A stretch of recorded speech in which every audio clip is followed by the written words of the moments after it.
Cinema வந்து போற்றப்பட வேண்டிய ஒரு விஷயம்.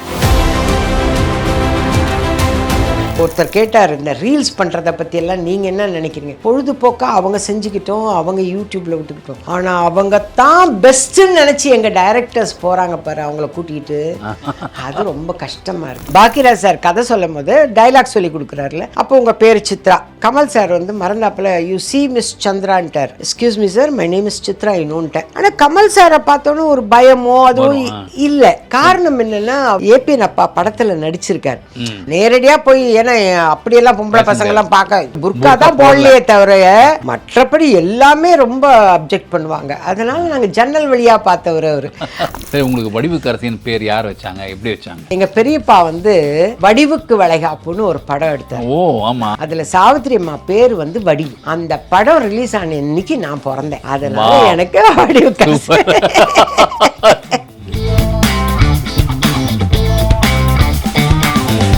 இன்னைக்கு வினாடிகள் வித் வேணுல நாம் மீட் பண்ண போகிறது ஒரு லெஜெண்டரி ஆக்ட்ரஸ், வேர்சடைல் வடிவுக்கரசி.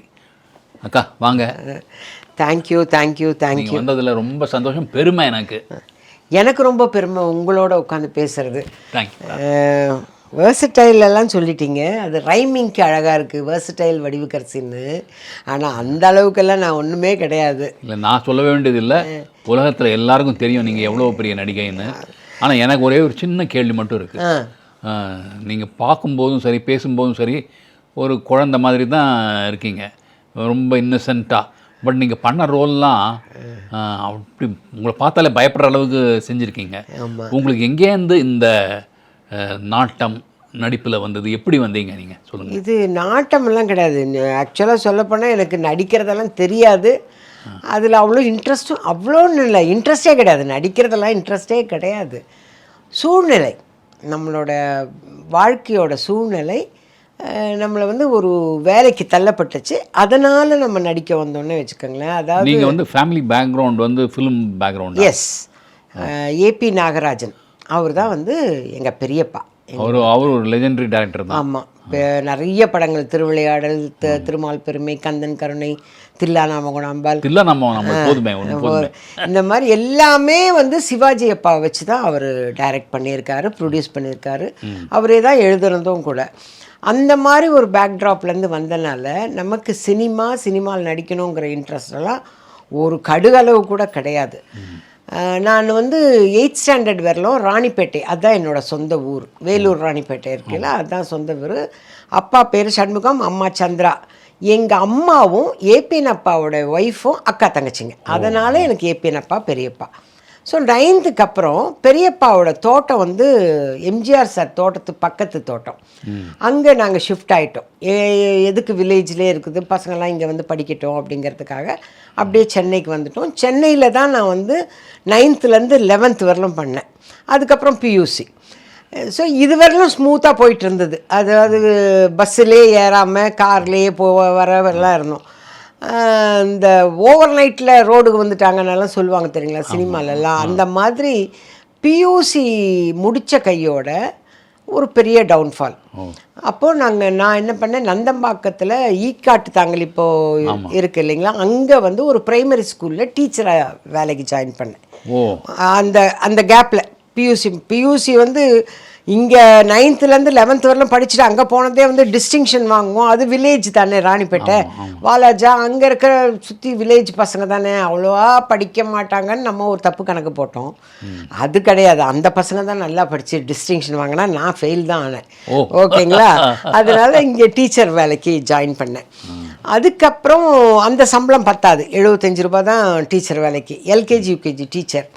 அது பத்தாது. அப்போது வேறு வேலைக்கு போகணும் அப்படின்னும் போது எங்கள் அப்பாவை கம்பல் பண்ணி, எங்கள் அப்பா ஏபிஎன் அப்பா இல்லை, ஏபிஎன் அப்பா அதுக்குள்ளார தவறிட்டார், இழந்துட்டோம். அதனால எங்கள் அப்பா வந்து என்னை வந்து தூர்தர்ஷனில் தஞ்சைவானன் சார்கிட்ட எடுத்துகிட்டு போய் வேலைக்கு ஜாயின் பண்ணுறாங்க. அவருக்கு இஷ்டமே இல்லை, பொம்பளை பசங்கள்லாம் நம்ம குடும்பத்தை பொறுத்தவரையிலும் வெளியிலே போகக்கூடாது, காலேஜ் வரலாம் படிக்க வைக்கிறதே பெரிய விஷயம். இதில் வேலைக்கு போகணுன்னா பெரிய கஷ்டம். அது அங்கே போய் அந்த டிபார்ட்மெண்ட் உழைப்பர் உலகம், அதுதான் அவரோட டிபார்ட்மெண்ட், அதில் இருந்தேன். அங்கேருந்து கண்மணி பூங்கா கதை சொல்ல ஆரம்பிச்சிட்டேன். சின்ன பசங்க ஒருத்தர் கூட இருக்க மாட்டாங்க. இந்த மாதிரி ஒரு கேமரா இருக்கும், ஃப்ளோர் மேனேஜர் இருக்கும். உங்களுக்கு தெரியல தூர்தர்ஷனில் என்னன்னு. நான் வந்து பிளாக் அண்ட் ஒயிட் தூர்தர்ஷன்லேருந்து வந்தேன். அதுக்கப்புறம் தானே கலர் வந்தது. அவர் தான் இருப்பார். அவர் எதிர்க்கே கதை சொல்லிவிட்டு அக்கா வந்து இப்படி போனாங்களாம், இந்த வாரம் அக்கா இந்த கதை இப்படி முடிக்கிறேன்னா இப்படி தான் ஃப்ளோர் மேனேஜர் தான் குழந்தைன்னு நினச்சேன். அப்போவே பாருங்கள், ஒரு இமேஜினேஷனில் நம்ம அங்கே தான் எனக்கு விதை போட்டதே. என்னோட தொழிலுக்கு விதை போட்ட இடமே மெட்ராஸ் தூர்தர்ஷன் தான். அங்கேருந்து கோபாலி சார் ட்ராமா செக்ஷன், அவரோட அசிஸ்டன்ட் புவனேஸ்வரி இருப்பாங்க. அவங்க கூட உட்காந்து ஸ்கிரிப்டை பார்ப்பேன். எல்லா ஆர்டிஸ்ட்டும் டைலாக் கரெக்டாக பேசுகிறாங்களான்னு பார்த்துட்ருப்பேன். இப்படி பார்த்துட்டு இருக்கிற ஒரு காலகட்டத்தில் ஒரு ட்ராமா ரெக்கார்டிங் அப்போது எவ்ரி மண்டே 9 to 1 ரெக்கார்டிங். அதில் ஒரு அம்மா வரல, ஒரு கேரக்டர் பண்ணுற அம்மா வரல. அந்த அம்மாவுக்கு பதில் அந்த பாடம் உனக்கு ஞாபகம் இருக்கான்னாரு. ஐயோ இல்லைன்னு சொன்னால் அவ்வளோதான், நமக்கு வேலை இல்லாமல் பண்ணிவிடுவாங்களேன்றதுக்கு இருக்குது சார். அந்த பொசிஷன்லாம் இப்படி வந்து நிற்கணும். ஏன்னா எப்படி இருந்தாலும் ரெக்கார்டிங் போகிறதுக்கு முன்னாடி ஒரு தடவை மானிட்டர் பார்ப்போம், அதில் பார்த்துக்கலான்னு சொல்லி அப்படி ஒரு சப்ஸ்டியூட்டுக்காக நான் போய் நடிக்க போய் ஆர்டிஸ்ட் ஆனவனா. ஸோ எனக்கு நடிப்பு குரு அப்படின்னு பார்த்தா கோபாலி சார், தூர்தர்ஷன் கோபாலி சார் தான் என்னோட குரு.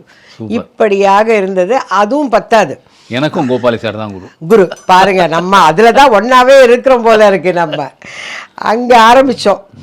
அப்புறம் அங்கேருந்து ஆழ்வார்பேட்டை ஊர்வசின்னு ஒரு கடை, அங்கே கேஷியராக ஒர்க் பண்ணேன். இந்த ட்ராமாங்கிறது வந்து எப்பாவது ஒரு தடவை தான் கிடைக்கும். அது கூட நம்ம வந்து ஆடிஷனில் செலக்ட் ஆன ஆர்டிஸ்ட் இல்லை, சப்ஸ்டியூட் ஆர்டிஸ்ட் நம்ம. அதனால் ப்ரொடக்ஷன் வேலை, அது ப்ரொடக்ஷன் வேலையில் 12 ரூபா 50 பைசா தான் சம்பளம். அது வாரக்கூலி மாதிரி கொடுப்பாங்க. அதெல்லாம் பத்தவே பத்தாது.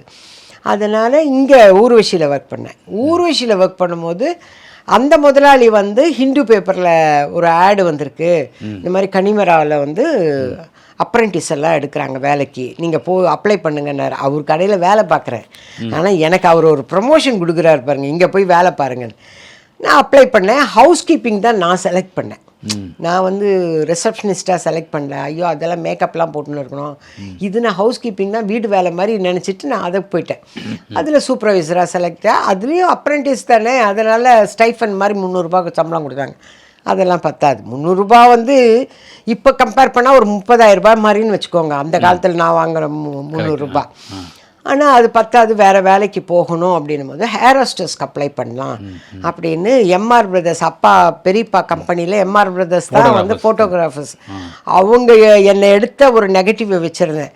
அதை பிரிண்ட் போடுறதுக்கு பக்கத்து கடையில் கொடுக்க போக, அது பிரிண்ட் போட்டு எனக்கு மட்டும் கொடுக்காம இவங்க சினிமாவிலையும் அந்த ஆர்டிஸ்டெல்லாம் செலெக்ஷன் கேட்பாங்க இல்லைங்களா, அவர் எடுத்துன்னு போயிட்டார். இப்போ வந்து அந்த போஸ்ட்டுக்கு வந்து ஆர்டிஸ்ட் கோஆர்டினேட்டர்ஸ், அப்போ அப்படி சொல்ல மாட்டாங்க, அவங்களெல்லாம் புரோக்கர் அப்படின்னு தான் சொல்லுவாங்க. அவர் எடுத்துன்னு போய் அங்கே கொடுத்துட்டார். அங்கே கொடுத்த உடனே என்னை வந்து கிழக்கே போகும் ரயிலுக்காக கூப்பிட்றாங்க போல். எனக்கு சொன்னாங்க, ஐயோ நான் சினிமாலெல்லாம் நடிக்கலைங்க, நான் கன்னிமராவில் வேலைக்கு போகிறேன், இங்கே வேலை பார்க்குறேன், தூர்தர்ஷனில் இல்லை உங்களை கூப்பிட்றாங்க. சரி போகலாம் அப்படின்னு என் கூட ஒரு பொண்ணு இருந்தால் அவளையும் கூட கூட்டிகிட்டு போனோடனே ஹலோ சொல்லிட்டோம். அம்மன் கிரியேஷனுக்கு தான் ஃபஸ்ட்டு போனோம். ராஜ்கண்ணு சார் இருந்தார், இவர் தான் பாரதி ராஜன். நாங்கள் ஒருத்தர் எல்லோரையும் பார்த்து ஹலோ சொல்லிவிட்டு நாங்கள் வந்துட்டோம். பட் என்னை செலக்ட் பண்ணல. அது ஏன் செலக்ட் பண்ணலன்னு எனக்கு தெரியாது. அதை அவங்க ஞாபகம் வச்சுட்டு இருந்தாங்க. நாங்கள் கன்னிமராவுக்கு வேலைக்கு போயாச்சு. தூர்தர்ஷனில் கம்பேர் பண்ணிகிட்டு இருக்கேன், கன்னிமராவில் வேலை பார்த்துட்ருக்கேன். இவங்க சிகப்பு ரோஜாக்கள் எடுக்கும் போது ஒரு பொண்ணு வந்து ஹாய்ன்னு பேசிட்டு அந்த பொண்ணை போய் செலக்ட் பண்ணி கூப்பிட்டுவாங்க. நாங்கள் இவங்க வந்து ஊர்வசியில் கேட்டால் அது ஊர்வசியில் இப்போ இல்லை, அது கன்னிமராவுக்கு போயிடுச்சு. கன்னிமராவில் வந்து என்னை கூப்பிட்றாங்க.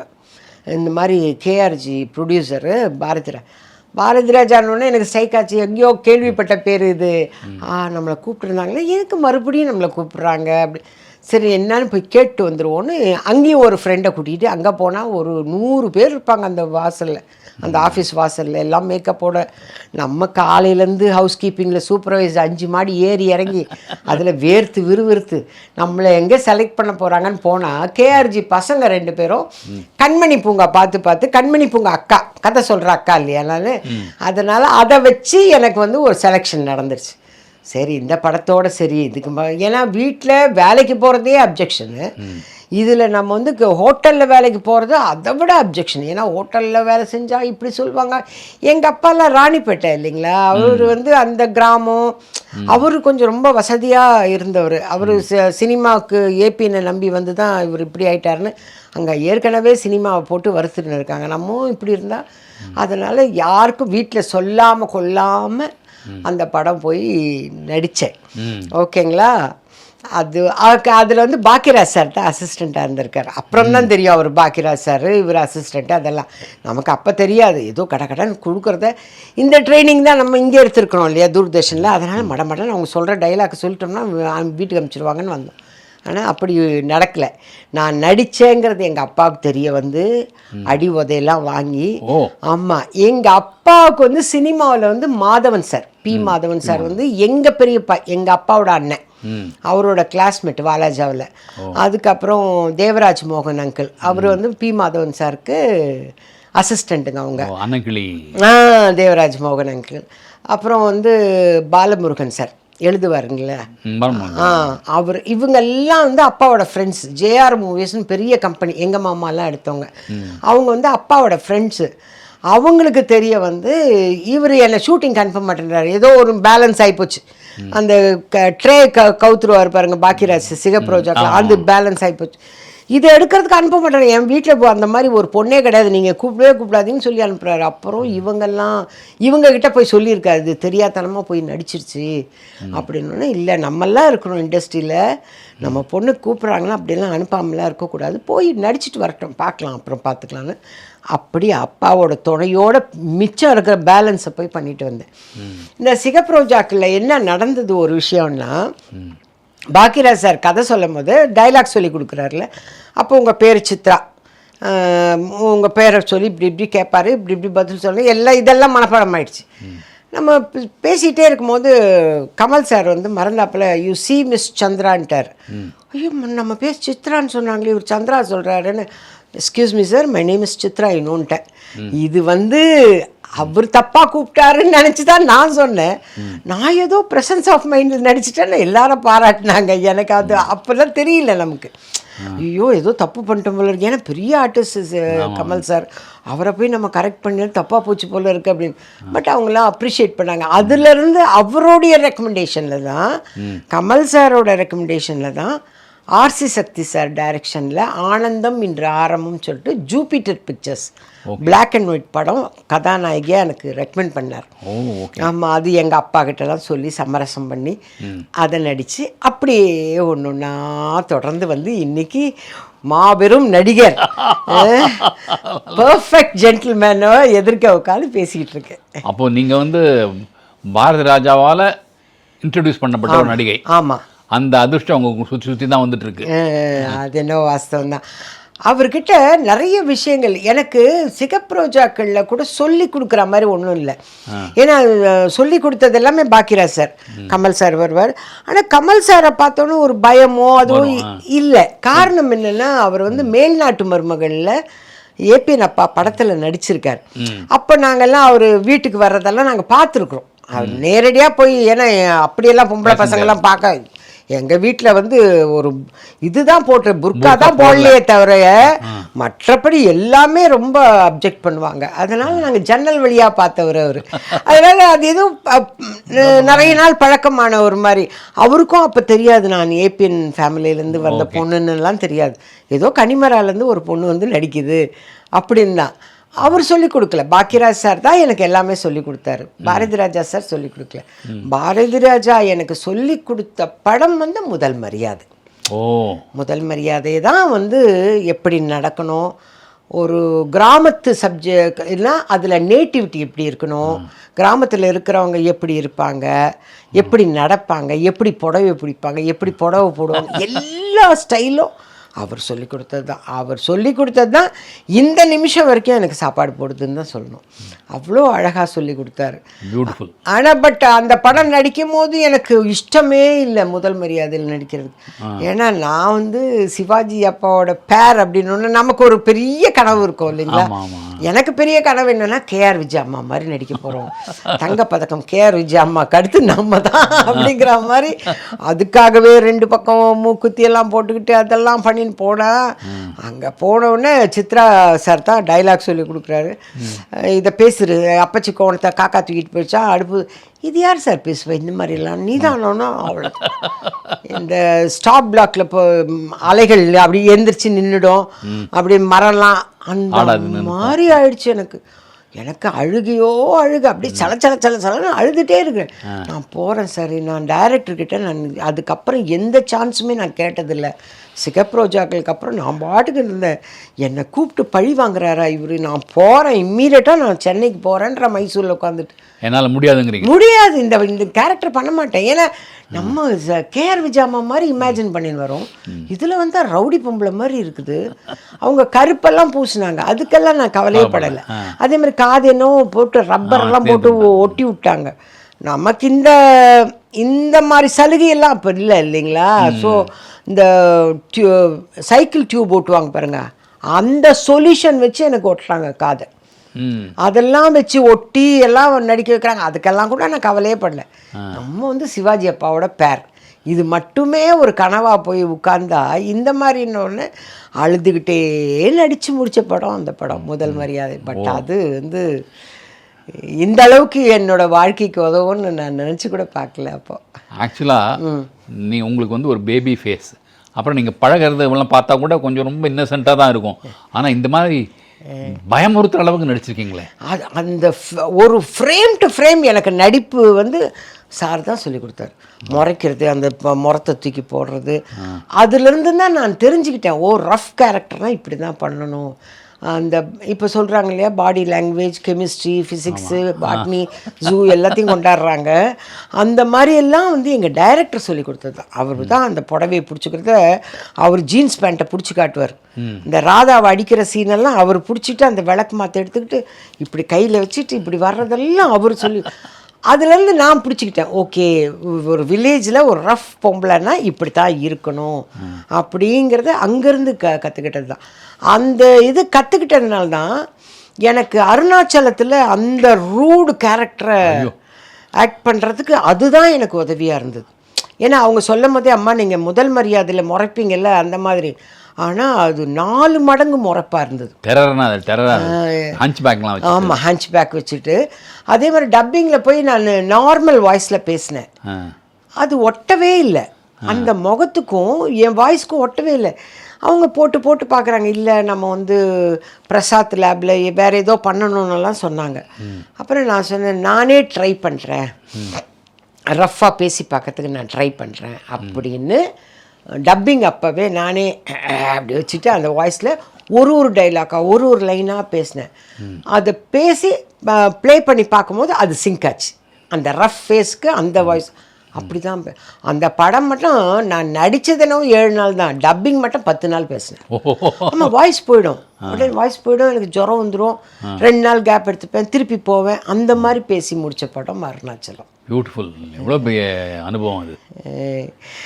பட் எனக்கு என்னென்னா, இப்போ நம்ம நார்மலாக பேசும்போது நார்மலாக இருக்கேன், அந்த மாதிரி கேரக்டர் கொடுக்கும்போது எந்த பேய் வந்து உள்ளுக்குள்ளார பூந்துருமோ தெரியாது, எனக்கே தெரியாது நான் ஏன் இப்படி பண்ணேன், எப்படி இது மாதிரி பண்ணேன் அப்படிங்கிறதெல்லாம் எனக்கு சத்தியமாக இந்த நிமிஷம் வரலாம் தெரியவே தெரியாது. அதுக்கு அதே மாதிரி அதுக்கேற்ற மாதிரி ஒரு ஹோம் ஒர்க் பண்ணுற அதெல்லாம் கிடையாது, ப்ரிப்பரேஷனே கிடையாது. நம்ம வந்து சுவாசிக்கிறது நேசிக்கிறதெல்லாம் கிடையாது. காசு கொடுக்குறாங்க, போகிறோம், நடிக்கிறோம், வரோம், இவ்வளவு தான் தெரியுதே தவிர இந்த நிமிஷம் வரல. இப்போ சீரியல்லாம் பண்ணும்போது கூட இதை ப்ரிப்பேர் பண்ணோம், அதை ப்ரிப்பேர் பண்ணோம், இப்படி அப்படியெல்லாம் இல்லை. ஆனால் ஒன்று பாரதி ராஜா சார்கிட்ட வந்து கற்றுக்கிட்டு வந்ததில் ஒரு விஷயமும் முக்கியமான விஷயம் என்னென்னா, ஒரு கேரக்டரை சொல்கிறாங்கன்னா அந்த கேரக்டருக்கு ஏற்ற மாதிரி ட்ரெஸ் பண்ணுறது, கெட்டப் போட்டுக்கிறது.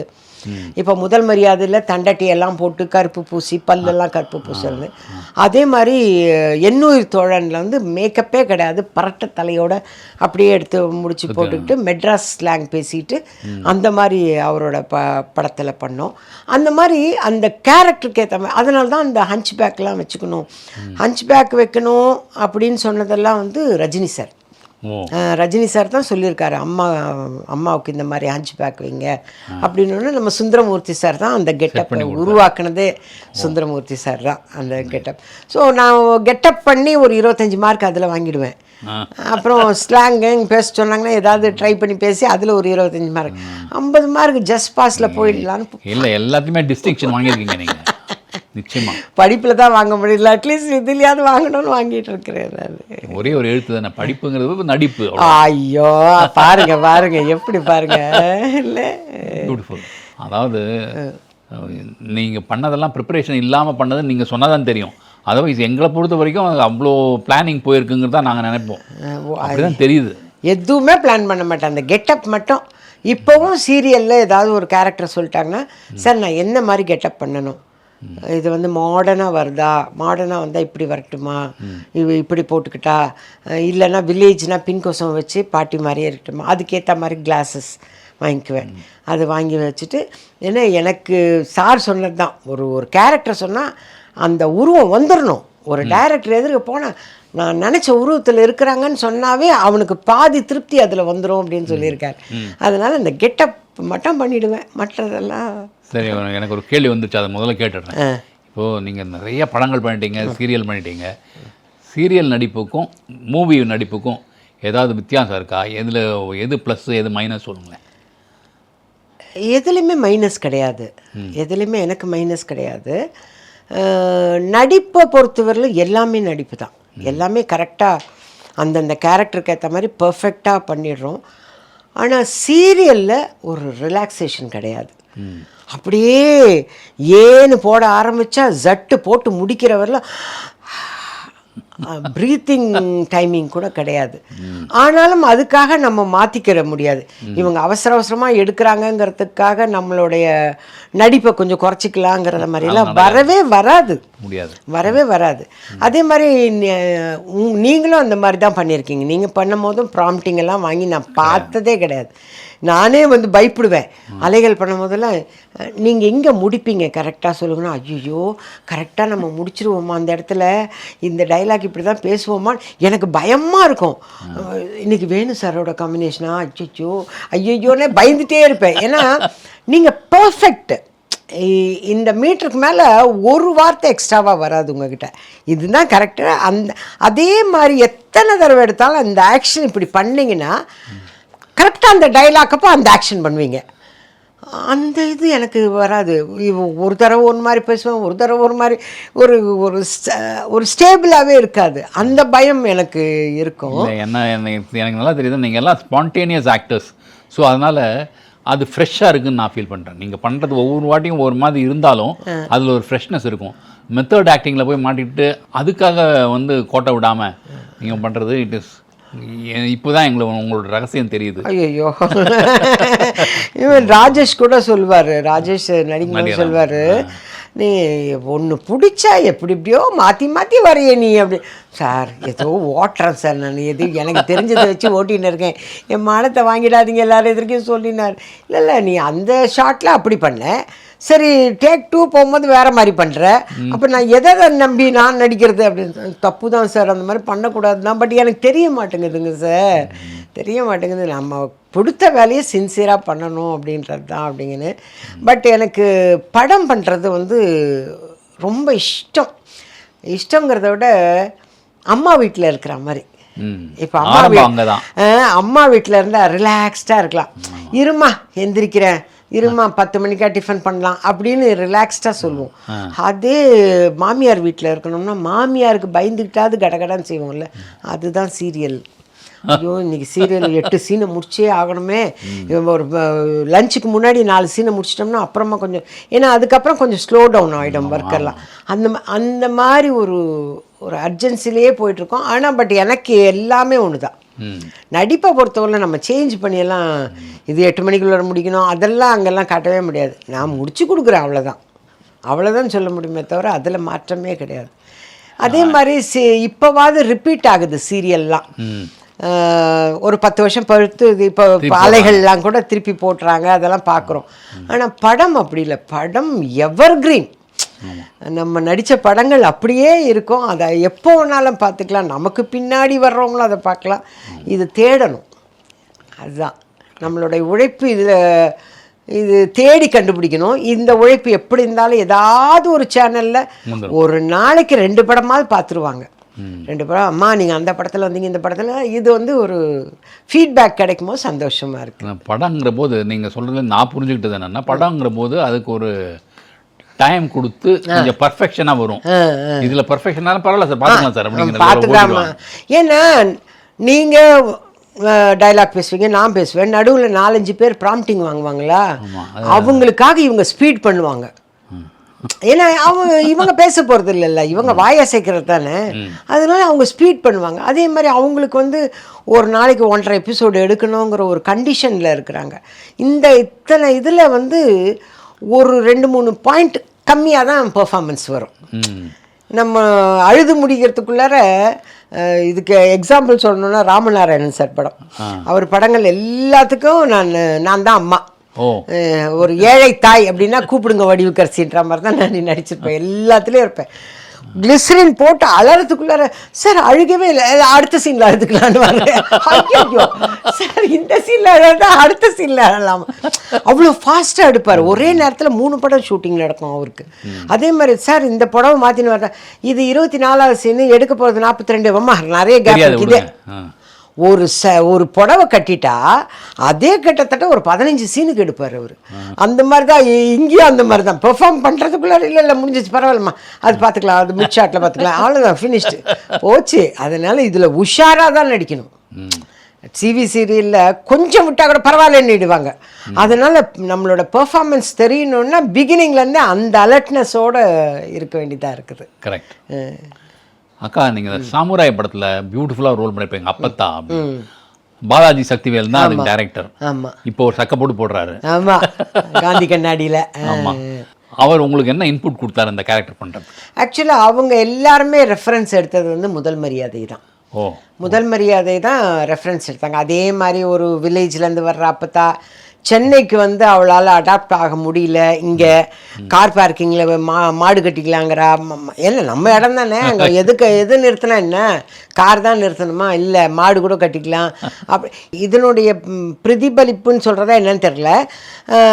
ராஜ்கிரண் அண்ணா கூட ஒரு படம் பண்ணார். அவரும் அந்த மாதிரி தான் ஒரு படம் பண்ணியிருப்பார்.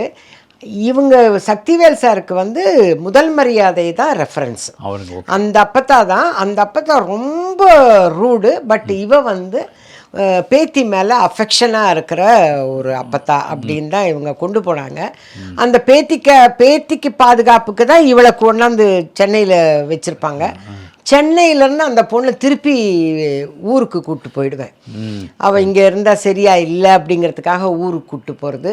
அங்கே அவளுக்கு பாதுகாப்பாக இருக்கிற மாதிரி தான். பட் அது வந்து கரெக்டாக சொல்லப்படலையா இல்லை கரெக்டாக மக்கள் ஏற்றுக்கலையான்னு தெரியல.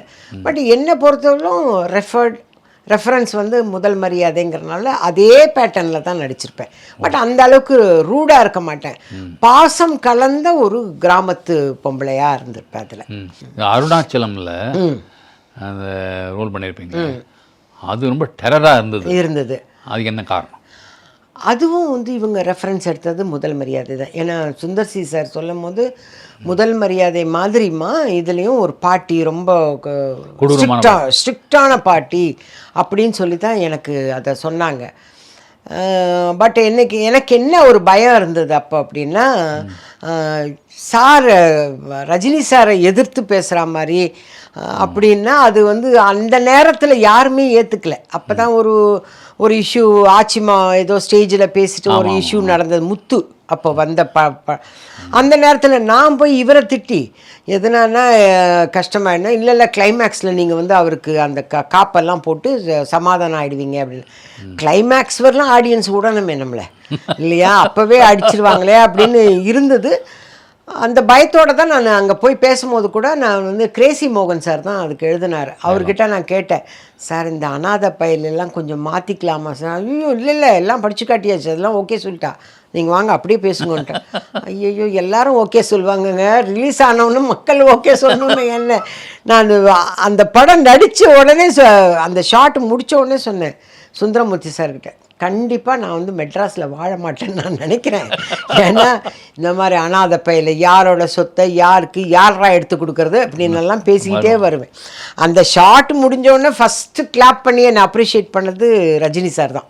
ஒரு 2000 பேர் இருக்காங்க மலைக்கோட்டையில். இவர் தான் கிளாப் பண்ணார். எனக்கு அழுக வந்துருச்சு. ஒருவேளை இவரை திட்டினதுக்காக அவர் வந்து இந்த வஞ்ச புகழ்ச்சி அணி மாதிரி பண்ணுறாங்களா என்ன ஏதுன்னே தெரியலையே அப்படின்னு நினச்சிட்டு இருந்தேன். பட் ரொம்ப அருமையாக அப்ரிஷியேட் பண்ணார் அந்த இதுக்கு. அதே மாதிரி 100வது நாள் அப்போ எல்லாருக்கும் ஷீல்டு கொடுத்து முடிச்சிட்டாங்க. எனக்கு மட்டும் ஷீல்டு கொடுக்கல. அப்போ நினச்சேன், ஆஹா பத்தியா அவரோட ரசிகர்கள்லாம் வந்திருக்காங்கன்னு எனக்கு மட்டும் அவாய்ட் பண்ணிட்டாரு அப்படின்னு நினச்சிட்டு எங்கள் அம்மாட்ட சொல்லிகிட்டே இருக்கேன், போகலாமா நம்மளை கூப்பிட்டு அவமானப்படுத்திட்டாங்க, நம்ம போகலான்னு சொல்லிட்டு கிளம்பலான் போது என் பேர் அவர் தான் அனௌன்ஸ் பண்ணார். வடிவுக்கரசி வந்து இந்த படத்தில் ரொம்ப கஷ்டப்பட்டு நடித்தாங்க. அந்த கூனெல்லாம் வச்சுக்கிட்டு, கூன் வந்து ஆக்சுவலாக சாஃப்டாக ஸ்பாஞ்சில் செஞ்சதில்லை.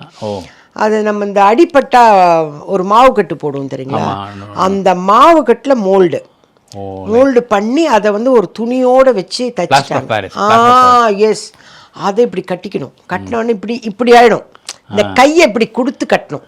அப்போ தான் இந்த கை இப்படி தூக்கிட்டே இருக்கும், இப்படியே இருக்கும், இப்படியே குனிஞ்சு இருக்கிறதுக்கு வசதியாக. அதை கழட்டினோன்னு ஒரு எவ்வளோ நேரம். இதை வந்து சுந்தரமூர்த்தி சார் தான் நான் ரஜினி சார்கிட்ட நல்லாவே பேசுவார் இல்லையா. அவர் போய் பாவம் அவங்களை கட்டியாச்சுங்க, கட்டினோன்னே ஜுரம் வருதுன்னொன்னே நான் அது ரெடி ஆகிட்டேனாவே என் ஷாட்டு தான் எடுக்க சொல்வார். அவங்க ரெடி ஆகிட்டாங்க, அவங்க ஷாட்டுங்கள்லாம் முடிச்சிருங்க அப்படின்னு இதை டிசைன் பண்ணது அவர் தான்.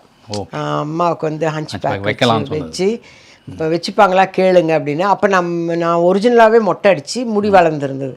இதே மாதிரியே விக்கு பண்ணி வச்சு ஓல்டு கெட்டப்பில் அந்த மாதிரி பண்ணுங்க அப்படின்னு. பட் இந்த அழகாக இந்த கெட்டப்பை பண்ணதே சுந்தரமூர்த்தி சார் தான்.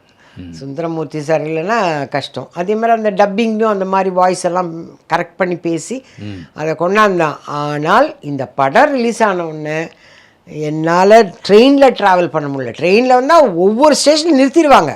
அதுவும் திண்டுக்கல்ல போய் ட்ராக்கில் படுத்துட்டாங்க. இறங்கி வந்து மன்னிப்பு கேட்க சொல்லு. எப்படி அனாதை பையலையும் சொல்லலாம். இது என்னடா ரொம்ப நான் அதுதான் சொன்னேன், இதை தான் நான் முதல்ல சொன்னேன் அங்கேயே, இப்படியெல்லாம் இவரை பேசினா நம்மளை வாழ விட மாட்டாங்கன்னு. அப்புறம் மன்னிப்பு கேட்கும்போது நம்ம வாய வச்சுன்னு சும்மா இருக்கிறோமா, மன்னிச்சுக்குங்க. ஆனால் ரகுவரன் சார் போட்டு அடிக்கிறாருன்னா, அவரை எங்கள் தலைவருக்கு அடிக்கிறாருலன்னு கையை வாங்கின்னு வருவாங்க. அப்படியெல்லாம் அவஸ்தைப்பட்டோம். இந்த படம் ரிலீஸ் ஆகி அதுவே போதும். இதுக்கு மேலே என்ன வேணும் நமக்கு? இல்லை மக்கள்கிட்ட இருந்து கிடைச்ச அவார்டு அதெல்லாம். ஆமாம் ஆமாம் ஆமாம். ஒருத்தர் கேட்டார், இந்த ரீல்ஸ் பண்ணுறதை பற்றியெல்லாம் நீங்கள் என்ன நினைக்கிறீங்க? பொழுதுபோக்காக அவங்க செஞ்சுக்கிட்டோம், அவங்க யூடியூப்பில் விட்டுக்கிட்டோம். ஆனால் அவங்க தான் பெஸ்ட்டுன்னு நினச்சி எங்கள் டைரக்டர்ஸ் போகிறாங்க பாரு, அவங்கள கூட்டிகிட்டு. அது ரொம்ப கஷ்டமாக இருக்குது. 46 வருஷமா என்னால் வேலை செய்யாமல் இருக்க முடியாது அப்படிங்கிறீங்க. நல்லா இருந்த ஒரு குடும்பம் திடீர்னு ரோடுக்கு வந்தால் அவங்களால அதுலேருந்து மீள முடியல. அந்த குடும்பத்துக்காக நம்ம செய்யணும் அப்படின்னு இறங்கணும் தான். நான் ஃபஸ்ட்டு டைம் மணி சாரை எதிர்க்க பார்க்குறேன். இல்லை சார், நான் வந்து வடிவுக்கரசியாவே தெரியக்கூடாது சார், நீங்கள் ஹிந்தி பேசுவீங்களான்னாரு. அப்பா தொம்முன்னு ஆயிப்போச்சுன்னு. ஐயோ, நீங்கள் ஏதாவது கதையை நினச்சிருக்கீங்களா, எழுதியிருக்கீங்களா? பேக்கப்னோடனே இந்த கதையை மறந்துடுவேன், நான் என் கதைக்கு போயிடுவேன். பாக்கியராஜ் சார் சொல்லுவார், இந்த டைலாக் முடிஞ்சோன்னே இப்படி கட் பண்ணுவாங்கல்ல, அதை அவர் பண்ணவே மாட்டார். ஒரே ஒரு வார்த்தை எழுதுறா பார்க்கலாம், உங்களால் எழுத முடியாதுல்ல. அது என்ன அவ்வளோ கஷ்டப்பட்டு எழுது. ஸ்க்ரீன் பிளே ரைட்டர் இல்லைங்களா, டைலாக் ரைட்டரில் தனிமைன்னா ஒரு பெண்ணுக்கு வந்து எந்த அளவுக்கு சுதந்திரம் இருக்கு, எந்த அளவுக்கு பிரச்சனைகள் இருக்குன்னு சொல்லி தனிமையா இருந்து பழகி அதுல ஒரு சந்தோஷத்தை கண்டுபிடிச்சிட்டாங்கன்னா அவங்க ஜெயிச்சிட்டாங்கன்னு.